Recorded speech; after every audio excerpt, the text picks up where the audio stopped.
There is so much activity in the dental transition space here in 2022. We have so many qualified buyers that are willing to purchase practices. Evaluations are at an all-time high. Banks are willing to lend again, and quite frankly, inventory is slightly low. So if you're in the market to sell your practice, now is as good a time as ever to do so.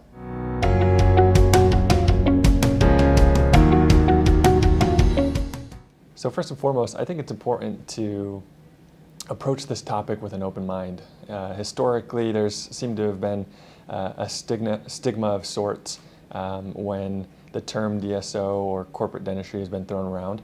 And while this type of arrangement, partnership, sale isn't right for everybody, there are certain scenarios where a partnership with a group makes sense from the doctor's perspective, from the doctor's family's perspective, both financially, from the team and patient perspective of the practice as well. And so certainly doesn't do anybody any good to keep our heads in the sand as far as where current market trends are trending, and being aware as to how we can make an impact in that space. And so while our group certainly doesn't advocate for corporate sale over, let's say, the tried and true private party sale, there certainly are some scenarios where one model or one method or one route may make sense over another.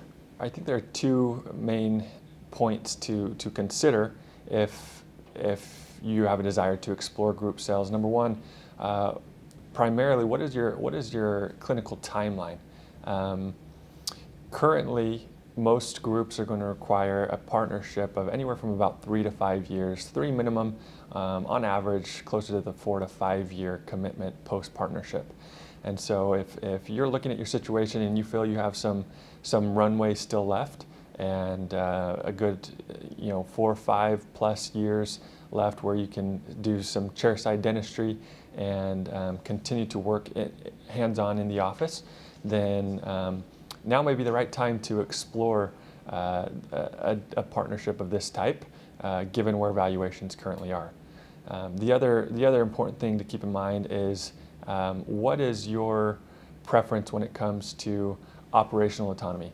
Obviously, one of the big pitches and one of the big selling points from DSOs and DPOs is their aim is to shift a lot of the operational and managerial responsibilities from the doctor to their in-house services.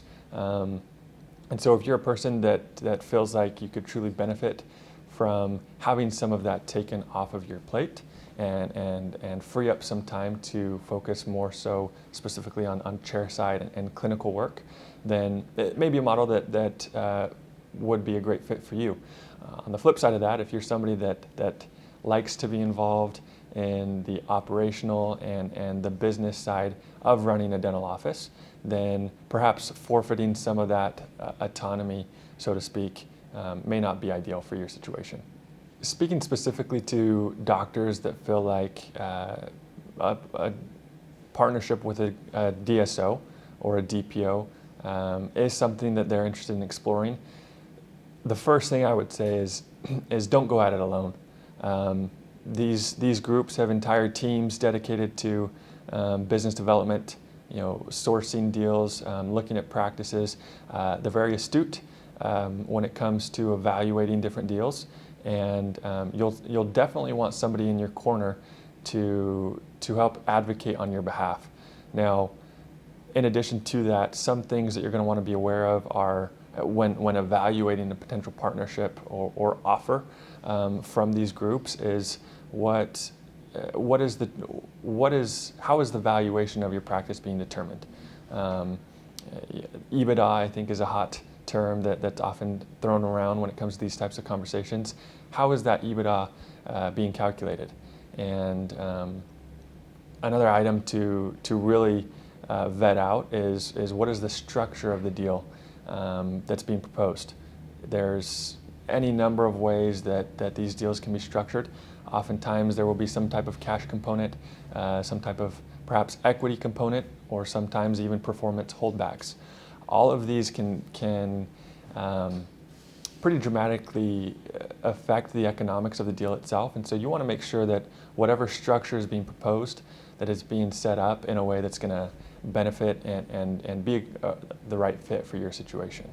Some other things to consider, apart from just the economics of the deal itself, also include what is the clinical autonomy that's being promised, and has the group that you're in discussions with shown a history of being able to adhere to that clinical autonomy that's being promised, specifically as it relates to staffing decisions, perhaps clinical hours, procedures, and production levels that may or may not be required. Certainly, it is helpful to ask around, see who else that may have partnered with that particular group in the past, ask what their experience has been, if they've been able to maintain some of that clinical autonomy that they were promised initially. Additionally, on those similar lines, with so many of the offers being backloaded from a financial perspective, you're really going to want to vet out and determine, is this group, what is the financial stability of this group? Do they have they shown the ability to deliver on their financial promises, whether that's through recapitalization events or being able to take on new capital partners and reward their partner docs and equity partners adequately. And certainly each situation is different, but for the most part, you're certainly going to want to vet out and determine what the group's track record is, and if it is something that's going to be the right fit for you.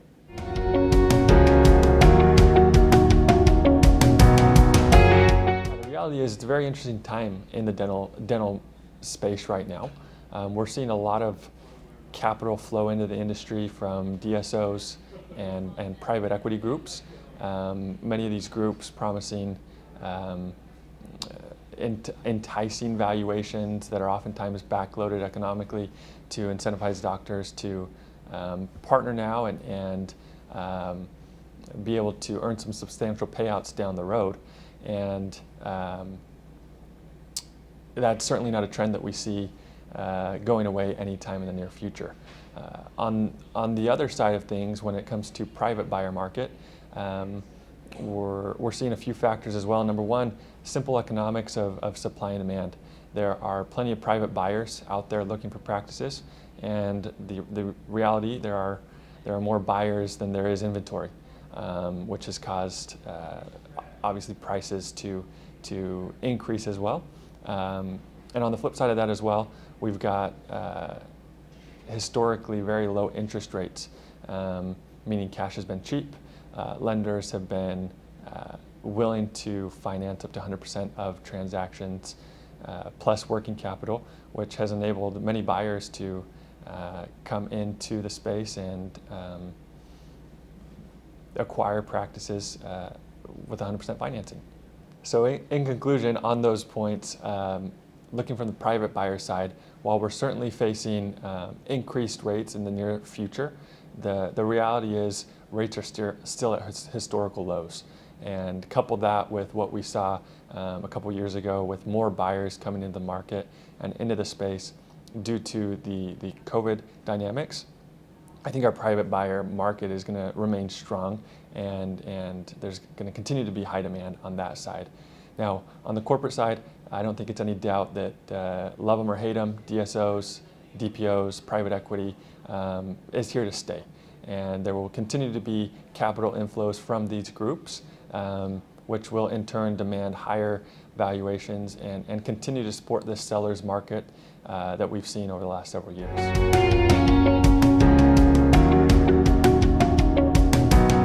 First off, if you own your real estate, congratulations. Really, at the end of the day, owning real estate, owning dental commercial real estate and owning your own space really allows you to have two assets that are growing in value. First, your asset of your practice, and it's clear that the practice has some value, which is what you're building. You're building your rapport, building your value in the practice. And I think every dentist, every dentist longs for that day when they have the opportunity to be able to retire and exit that practice. And the same expectations and the same anticipation should exist when it comes to your real estate. So your real estate, my recommendation is know that you're growing two assets. It's long been thought that, hey, when I exit my practice, I'm going to also just exit my real estate, and the buyer of my practice will become the buyer of my real estate, and it just kind of transitions and transfers. And I guess I would just simply say know the value of both of those assets when you're going forward to exit. So happy to put together broker opinions of value or share with you valuations of dental commercial real estate, what your asset is actually worth today, what it would be worth vacant, and what it's worth leased, what it's worth with you in the space. There's lots of different buyers for your asset. Clearly the dentist that buys your practice could be a buyer, but also the investors that there's lots of investors that are chasing very stable rents, and dentistry has a very stable trend of rents across the nation, very stable tenant, and so there's lots of investors like to diversify their portfolio. So I guess to summarize an answer, I would know the value of your real estate. Know that you have value in your real estate and that you're growing two assets.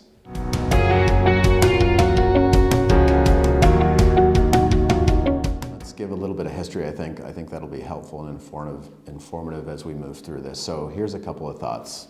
Looking back towards, I would say early 2000s, 2005 and 6, we had similar market conditions to what we have currently, which is we had low interest rates.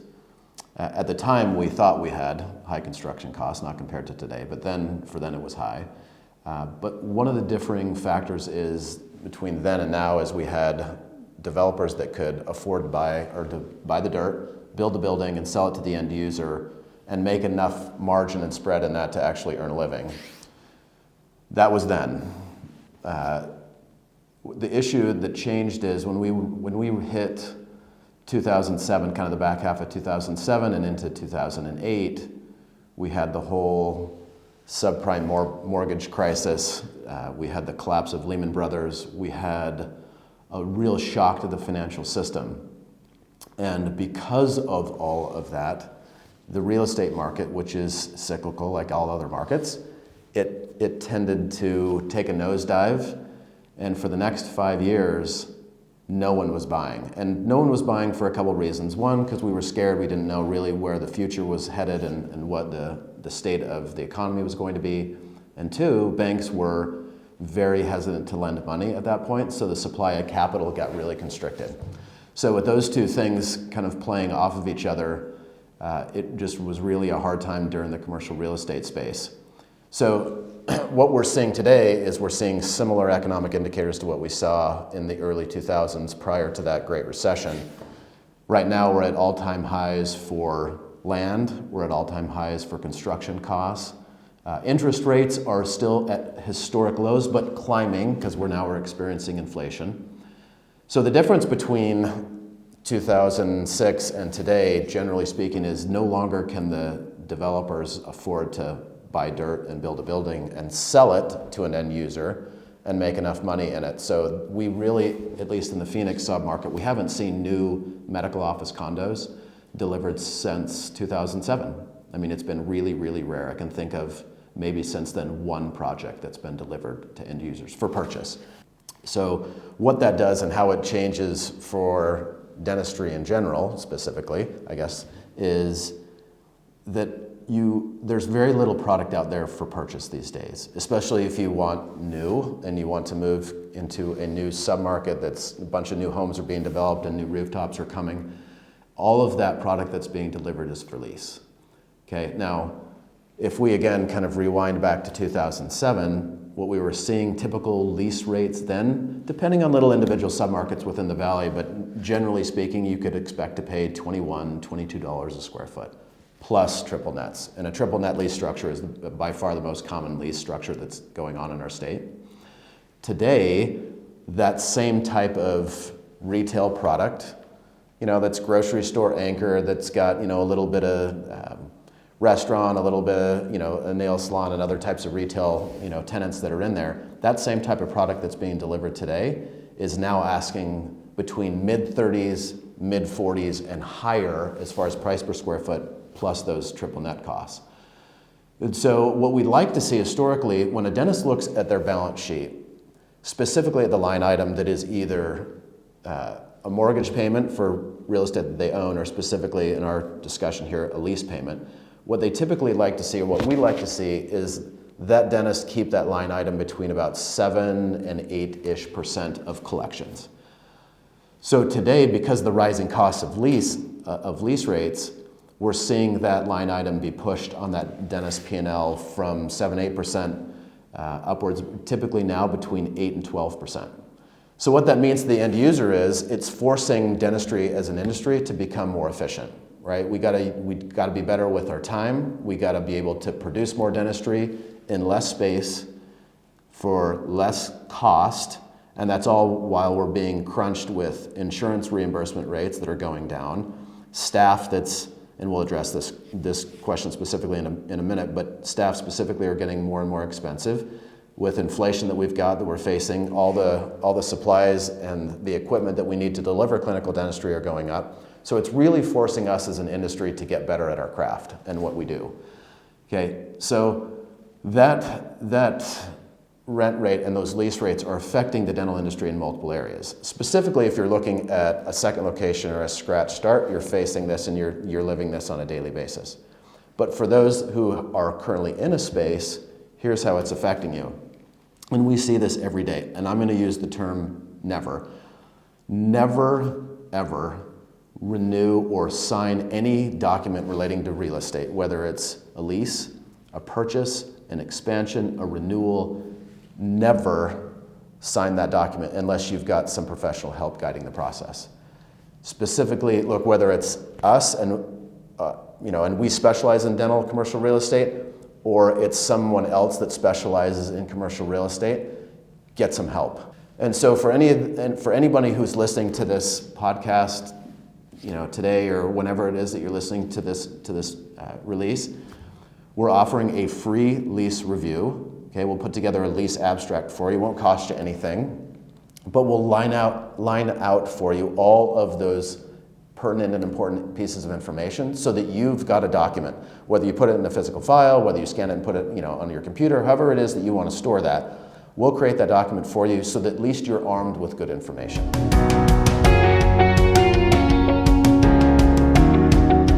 Really, the answer to this question is time matters. And so the first thing that you should do as you're listening to this, stop right now, push pause, open up your lease, and identify when your lease term ends. What is the end of that lease term? And then if there's a section in the lease that usually calls out if you indeed have a renewal option or an option to renew. If you have an option to renew, then there's usually a time frame by which you need to exercise that option to renew. And so I would put on a calendar right now, when is it that you need to exercise your option to renew? The most common place in a lease, or the most common term in a lease, is that we need to give notice anywhere between 6 and 12 months. Sometimes it will call out 9 to 12 months in advance.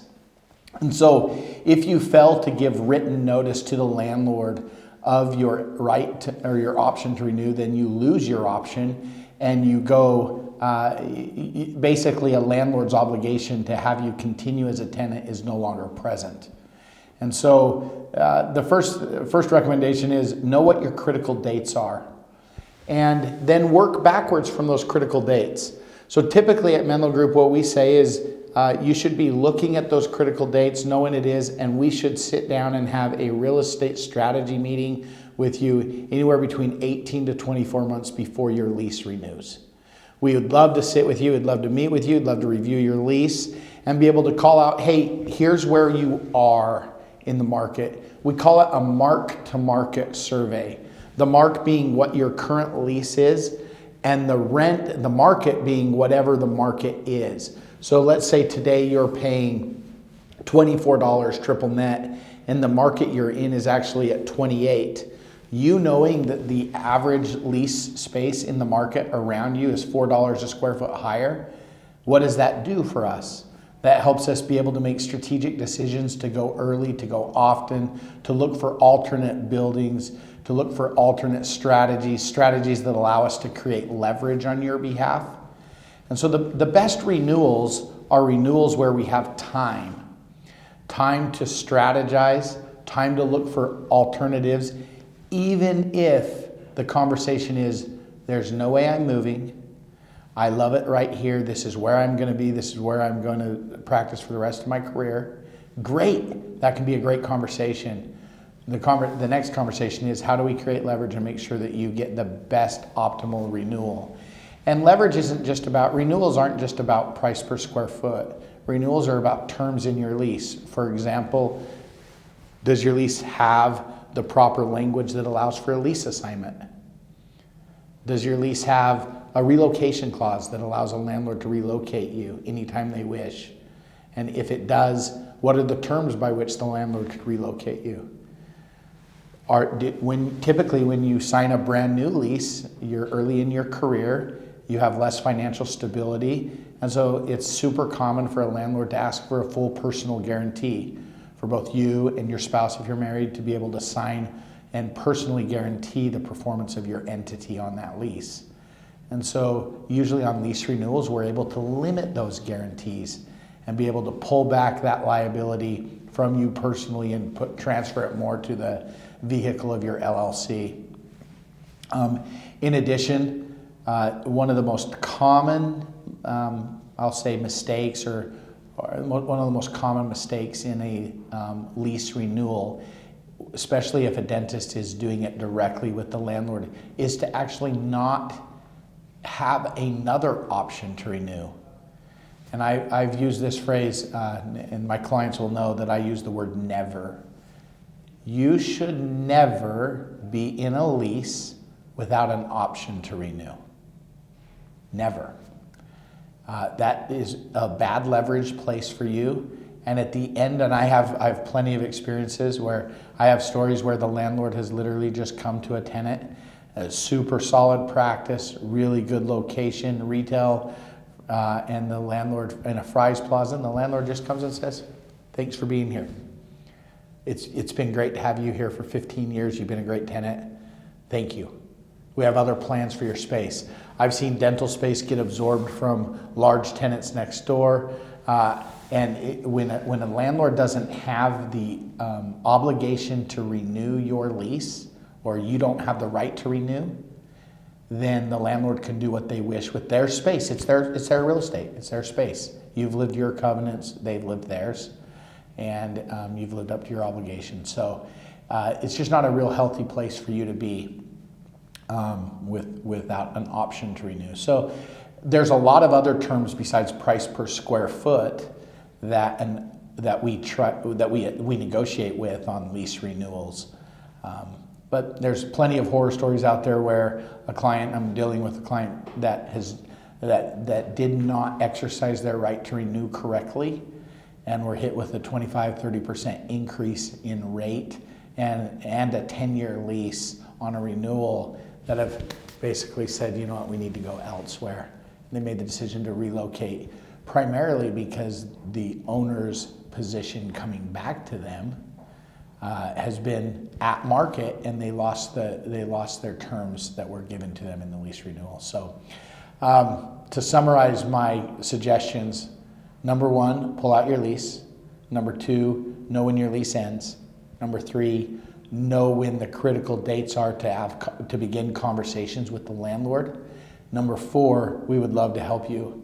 If it's not us, get somebody on your side, on your team, to be able to assist you and have a real estate strategy session 18 to 24 months before your lease expires, so that you can recognize your options. And the last suggestion is to recognize that there's a lot more in a lease than just price per square foot. There's terms and conditions that we can get in your favor, and your lease is a living document. Over the course of your career, our goal is to get that lease to be in a perfect place that allows for it to be assumed or assigned to the new buyer of your practice, whenever that may be. So love to help you. We do a ton of lease renewal work.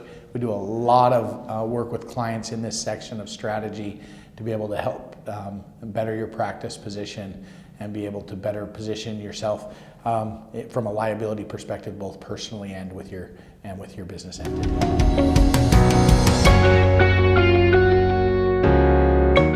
I mentioned earlier, I've done this for about 20 years. So in the past 20 years, if I ever ask a clinician, what's the single biggest challenge you face? If you had a magic wand and you could wave it and could solve only one problem in your practice, what would it be? I would say 99% of the time the answer is staff. Now, the reason it's that is you spend so much of your time, money, and effort and sacrifice so much to get to the point where you can deliver this clinical care to improve your patients' lives. But when you get done with that and you're placed into an ownership role, a leadership role, you realize or kind of experience for the first time, you've become a default HR director and people manager and a leader of people. And that can be a challenge. One of the struggles with staff is just simply, when we show up to work, we just want people to get along, we want them to do their job, we want them to be good at their job. So at the end of the day, you as a business owner can deliver the type of clinical care to your patients that you want to deliver. And part of that expectation is having staff perform their functions on a daily basis and interact with those patients, your patients, in a way that you want them to interact with them, so that those patients can have a good experience, they can refer family and friends, and they can have the clinical care delivered to meet their needs. So, because it's always been a historical issue, I'm going to give you an ADA statistic. This was something that I had read nearly 20 years ago, and I believe it still holds true today. According to the ADA, the average length of stay of a staff member in a dental office is 6 months. That's shockingly low. So, when you look at your staff, if you can look at your staff and think to yourself, well, that's not my problem because my staff's been around for 8 to 10 years, honestly, give yourself a pat on the back because that's rare. So clearly you're doing something right. Whatever you're doing, keep doing it. Don't change. But for the rest of us that struggle with staff turnover and and training and getting staff up to par, only to have them quit for $1 an hour more down the road, or they have a life change set of circumstances that causes them to move on with their lives. We are struggling today as an industry more so in that category than we ever have. There was an article 2 days ago in the Wall Street Journal that says there was north of 3 million people in the US that left the labor pool post-COVID and that have said, we're not coming back. No desire to come back, no need to come back. And so it has left this void, and we're all experiencing this. You're experiencing this. I know I'm preaching to the choir here. It's harder than ever to hire good, qualified staff. And then not just to hire them, hire them, but to retain them. So it has become more important now than ever that when we have a qualified candidate, that we look at the resume and that we call their references. This is super important because we want to know who they are. We want to know if they really have experience, because the amount of money that employees are asking for these days is higher than it's ever been. So in order for us to be able to afford to pay our staff what the market is asking for them to be paid, then we need to make sure that they're good and trained at their job. So call the references, ask the question of a former boss or employer, would you ever hire this person again? Based on that response, listen to it, follow it. This is a completely separate topic, but embezzlement in the dental industry is a huge, huge problem. So make sure that you call all the references and check on it. Look at their social media feeds. Look to see if there's any anti-employer sentiments, if they've struggled with employers in the past, and they've vented and vocalized all of those frustrations on their social media accounts. Look for gaps in their employment history.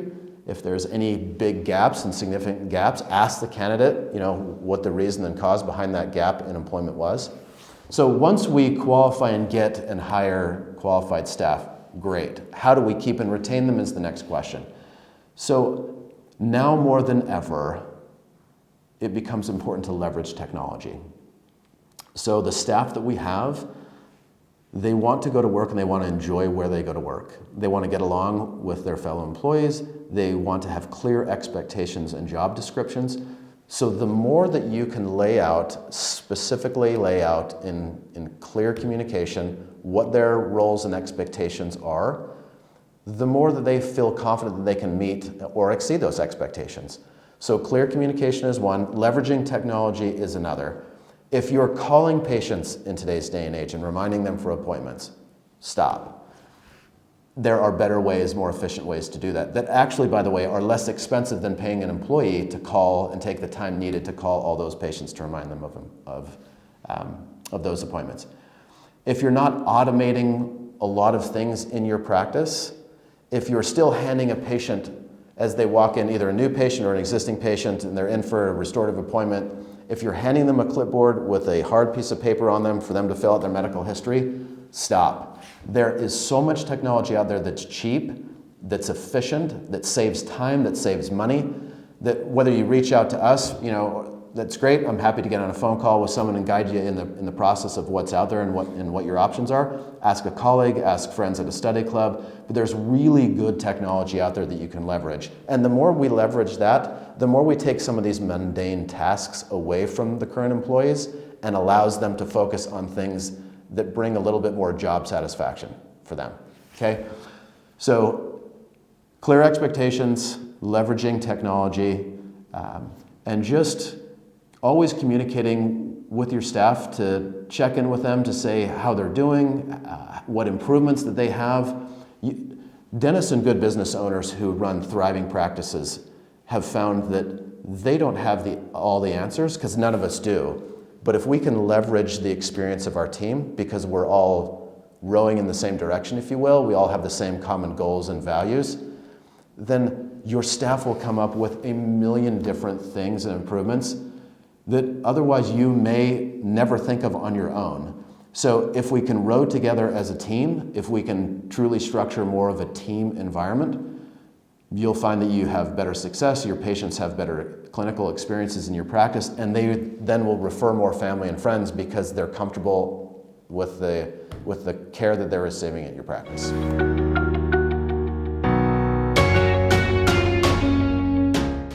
Menlo is the only full-service brokerage firm here in the state of Arizona. Our services include the transitions, which is the sale of the practice, appraisals, commercial real estate, either leasing or selling of the actual real estate, project management, as well as an associate placement division. We truly believe that you should work with the Menlo team because of our comprehensive offering of services that we can provide to any practitioner here in the state of Arizona.